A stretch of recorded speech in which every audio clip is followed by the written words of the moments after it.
Hi, I'm Jo Pratt and I'm going to show you how to make a wonderful recipe for roast squash and sage soup. And throughout the cooking process I'm going to show you how important seasoning is. And the first thing I'm going to do is take my butternut squash and just cut it into wedges. You could also use some sweet potato if you wanted to, or even any root vegetable works just as well. Just cut them up, keeping the skin on, into quite thick chunky wedges and pop them in a roasting tray. And then I'm going to take a carrot and then just cut this into some thick wedges. And then an onion. I've got a red onion here. You could use a white or a red onion. I think using red onion is really nice for this because it adds an extra little bit of colour. And then just pop that into your tray. And now for the seasoning. Add a good twist of salt. You can do this on quite a coarse grind, as the salt will dissolve into the food whilst it's cooking. And then for some pepper, I'm going to put this onto quite a coarse grind as well, to add that lovely warmth whilst the food is cooking and roasting in the tray. And then just add a couple of cloves of peeled garlic, and then a good drizzle of olive oil. Just enough to coat the vegetables. And then give them a turn around in the pan. And then you want to pop this in the oven to roast for about 35 to 40 minutes until they're lovely and golden and the vegetables are nice and soft.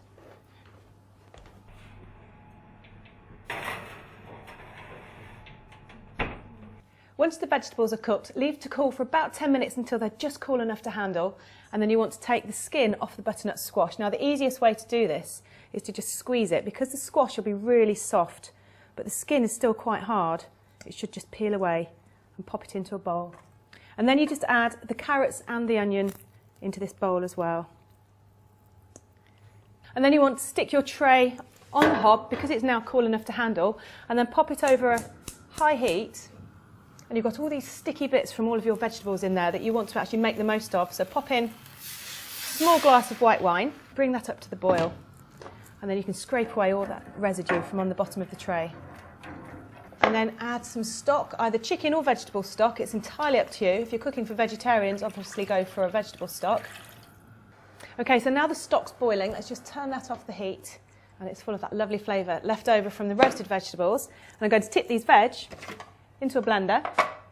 So in they go. Pop the stock into a jug just to make it easier to pour into the blender as well. So just being very careful when you do this. And then pop this into your blender, just adding a little at a time at this stage. You can always add more of the actual liquid as you go, and then blitz to a smooth paste. There we go. I'm just going to transfer this into a pan. So just pour it straight in. So it's got a fantastic vibrant colour. You can see all those flecks in there from the roasted vegetables and also from the pepper that we've used. And then pop this onto the heat. And I'm going to stir in some creme fraiche. It adds a really nice light flavour and gives it a really creamy consistency as well.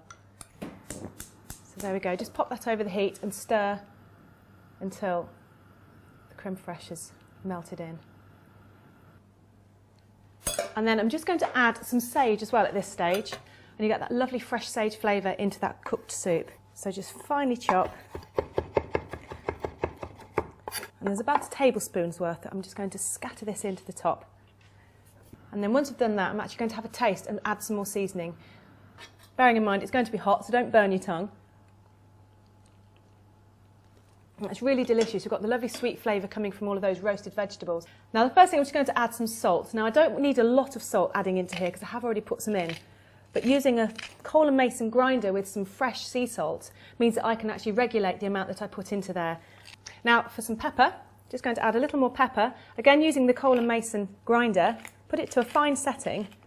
And you can see that it just comes out really nice and fine. And the amazing thing about the technology with the coal and mason mill is it slices through that peppercorn, so you get the optimum flavour coming from the pepper. It's not too strong, it's nice and warm, and that's what's great about being able to grind your own pepper.